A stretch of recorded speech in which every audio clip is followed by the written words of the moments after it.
Assalamualaikum warahmatullahi wabarakatuh. Hai anak-anak semuanya, kita berjumpa kembali di channel saya Ardian Yuda Saputra dalam pembelajaran kali ini. Sudah siap untuk belajar ya? Pastikan kalian semua dalam keadaan yang bersih dan jangan lupa berdoa agar ilmu yang kita dapatkan nanti bisa membawa kebermanfaatan. Dalam pembelajaran sebelumnya telah kita bahas tentang sejarah pembentukan BPUPKI, yang mana BPUPKI adalah badan bentukan Jepang untuk menarik simpati rakyat Indonesia karena Jepang terpuruk dalam perang melawan sekutu. Hari ini kita akan belajar tentang proses perumusan Pancasila sebagai dasar negara. Tentu anak-anak semua sudah kenal Pancasila ya sejak kecil dan juga telah melaksanakan nilai-nilainya sehari-hari. Tetapi ada yang sudah tahu belum bagaimana proses dirumuskannya sila-sila Pancasila tersebut? Jadi, sila-sila Pancasila itu dirumuskan saat sidang BPUPKI. Berikut kita bahas tentang BPUPKI ya. BPUPKI kepanjangannya adalah Badan Penyelidik Usaha-Usaha Persiapan Kemerdekaan Indonesia. Karena dibentuk oleh Jepang, jadi ada nama Jepangnya ya, yaitu Dokuritsu Junbi Chosakai. Badan ini diumumkan akan didirikan pada 1 Maret 1945, yang kemudian diresmikan pada 29 April 1945. BPUPKI diketuai oleh Dr. Rajiman Widyodiningrat.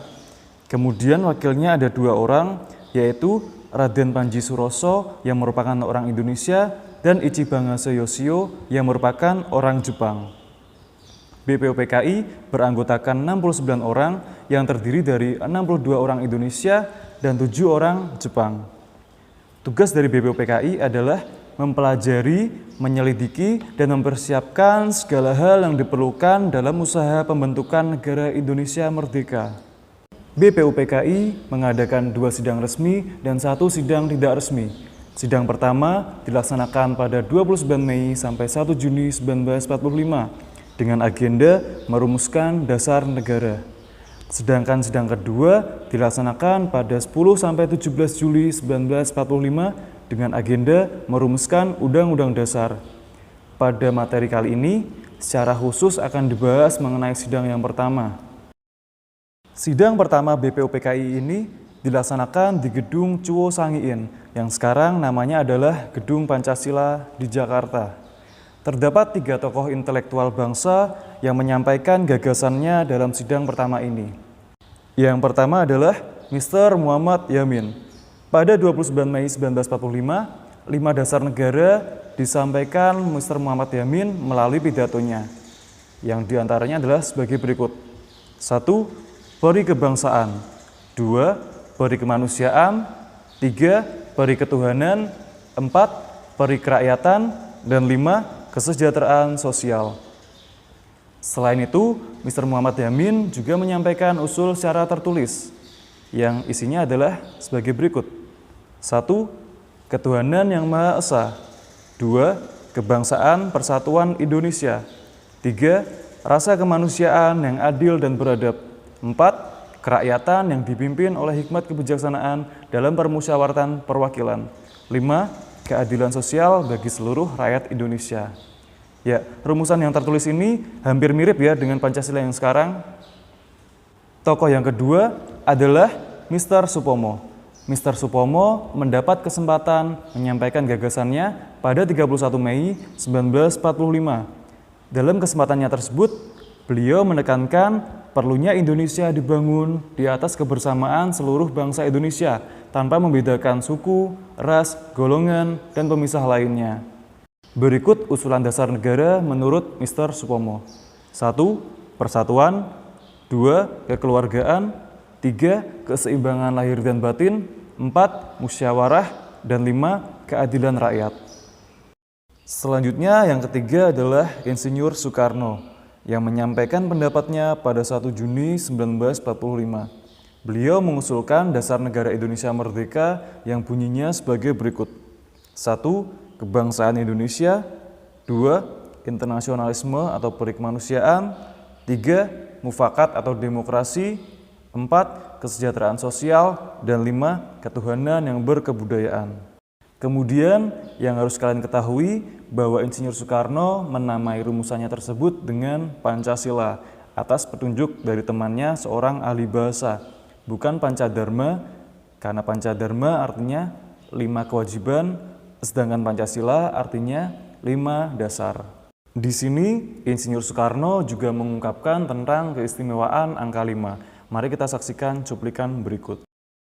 Dasar-dasar negara telah saya usulkan. 5 bilangannya. Inikah Pancadharma? Bukan. Nama Pancadharma tidak tepat di sini. Dharma berarti kewajiban.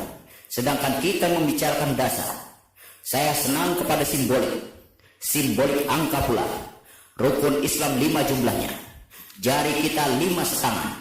Kita mempunyai panca indera. Apalagi yang 5 bilangannya. Pandawa pun 5 orangnya. Sekarang banyaknya prinsip. Kebangsaan, internasionalisme, mufakat, kesejahteraan, dan ketuhanan. 5 pula bilangannya. Namanya bukan Pancadharma. Tetapi saya namakan ini dengan petunjuk seorang teman kita ahli bahasa. Namanya ialah Pancasila. Sila artinya azas atau dasar. Dan di atas kelima dasar itulah kita mendirikan negara Indonesia kekal dan abadi. Dari sejarah tersebut, kemudian sekarang setiap tanggal 1 Juni diperingati sebagai hari lahirnya Pancasila. Namun perlu diingat ya, bahwa yang lahir adalah baru namanya saja, Pancasila. Sedangkan isinya belum lahir di tanggal 1 Juni. Berbagai usulan terkait dasar negara dari berbagai tokoh tersebut ternyata masih harus dibahas dan ditindaklanjuti lebih lanjut. Ketua BPUPKI membentuk sebuah panitia kecil yang beranggotakan 8 orang. Di sini kalian bisa menyebut dengan panitia 8 ya, yang keanggotaannya sebagai berikut. Panitia kecil yang berjumlah 8 orang ini tugasnya adalah mengumpulkan dan memeriksa usul-usul menyangkut beberapa masalah terkait Indonesia Merdeka, seperti usulan tentang Indonesia Merdeka selekas-lekasnya, usul mengenai dasar, usul mengenai warga negara, usul mengenai agama, keuangan, dan lain sebagainya.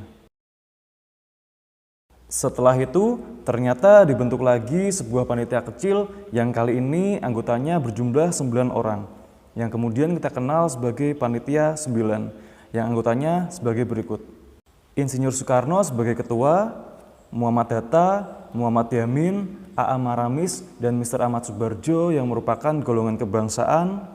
Kemudian ada Kiai Haji Wahid Hasyim, Kiai Haji Kahar Muzakir, Haji Agus Salim, dan Abi Kusno Cokro Suyoso yang merupakan golongan Islam. Pada tanggal 22 Juni 1945, Panitia 9 berhasil melahirkan konsep rancangan pembukaan Undang-Undang Dasar yang dinamai Piagam Jakarta atau Jakarta Charter. Bunyi Piagam Jakarta ini hampir sama dengan bunyi pembukaan Undang-Undang Dasar Negara Republik Indonesia tahun 1945 yang sekarang ini.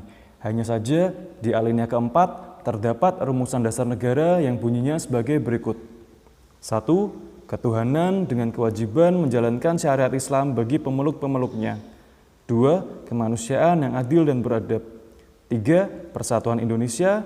4. Kerakyatan yang dipimpin oleh hikmat kebijaksanaan dalam permusyawaratan perwakilan. 5. Keadilan sosial bagi seluruh rakyat Indonesia. Ya, di sini terdapat satu sila yang kemudian menuai kritikan, yaitu sila pertama. Kritikan tersebut datang dari wakil-wakil Protestan dan Katolik dari wilayah Indonesia Timur. Terhadap keberatan tersebut, para tokoh pendiri bangsa bermusyawarah agar Indonesia tidak terpecah belah. Hal ini membuktikan bahwa para pendiri bangsa senantiasa menjaga persatuan dan kesatuan di atas kepentingan pribadi dan golongan. Setelahnya, sila yang semula berbunyi ketuhanan dengan kewajiban menjalankan syariat Islam bagi pemeluk-pemeluknya diubah menjadi ketuhanan yang Maha Esa. Dan jadilah sila-sila Pancasila seperti yang kita kenal saat ini. Demikianlah pembahasan kita tentang proses perumusan Pancasila sebagai dasar negara.